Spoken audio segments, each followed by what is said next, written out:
Hi everyone, it's Mrs. Klein. I'm going to continue reading There's a Boy in the Girl's Bathroom by Louis Sachar. It's published by Scholastic Incorporated, and I'm going to read to you chapter 21. Hello, Bradley, said Carla. It's a pleasure to see you today. I appreciate your coming to see me. She held out her hand. I punched myself in the eye, he said as he walked past her. He didn't want her thinking someone else gave it to him. I'm the only one who can beat me up. Did it hurt? She asked. No, he said, sitting at the round table. Nobody can hurt me, not even me. She sat across from him. She was wearing a light blue shirt with yellow mice running all over it. The shirt was the same color as her eyes. The mice were the same color as her hair. I wanted to hit somebody, he explained as he stared at her shirt. But if I hit another kid, I would have gotten in trouble, so I hit myself. Why'd you want to hit somebody? Because I hate him. Who? Everybody. Is that why you hate yourself? Do you hate yourself? He didn't answer. He thought it was another one of her trick questions.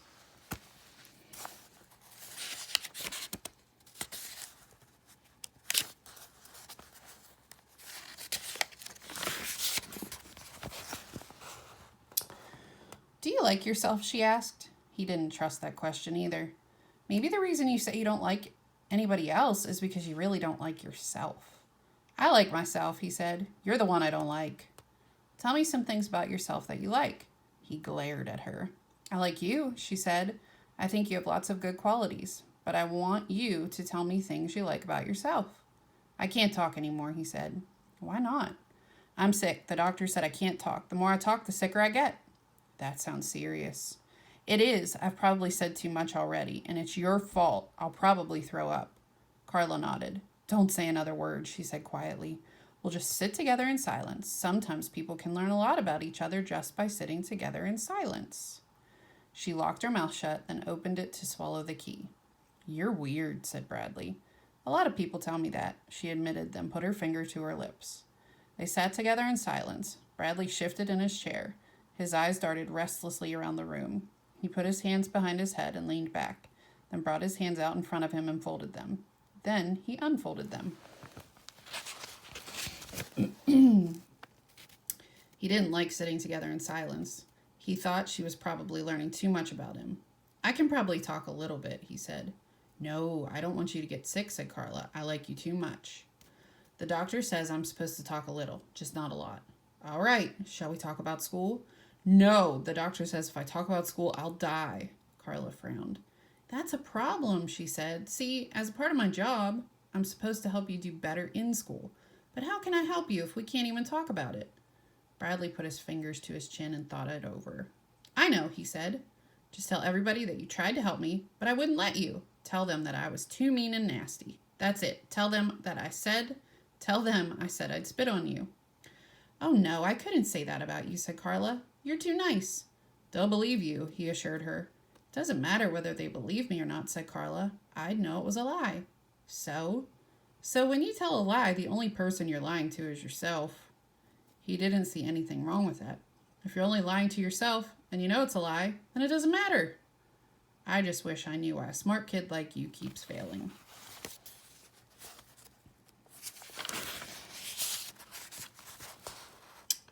It's because Mrs. Ebel doesn't like me, said Bradley. Shh, said Carla, don't talk about it.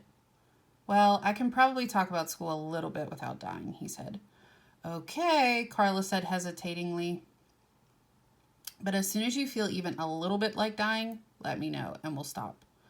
They talked about school for about 15 minutes before Bradley felt like dying. Carla pointed out that the same questions that were on the test were also on his homework assignments. She suggested that if he did his homework, the test might be easy for him. The tests are easy, he told her. I could get 100 if I wanted. I'm the oldest kid in the class. I answer all the questions wrong on purpose.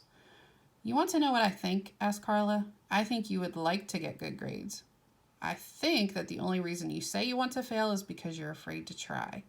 You're afraid that even if you try, you'll still fail. I'm not afraid of anything, said Bradley. I think you're afraid of yourself, said Carla. But you shouldn't be. I have lots of confidence in you, Bradley. I know you'd do so well if only you'd try. I can help you. We can help each other. We can try together. It was then that he told her he couldn't talk about school anymore or else he'd die. She thanked him for talking about it as much as he had. You were very brave, she said. She suggested that for the next meeting, he'd make a list of topics to discuss so they wouldn't have to risk talking about school again. Is that homework? He asked. No, she assured him. You don't even have to put your name at the top. Good, said Bradley. He was glad it wasn't homework. It was time to return to class. Thank you for sharing so much with me today, Carla said to him. I enjoyed your visit very much. She held out her hand. He stuck his hands in his pockets and walked out of her office.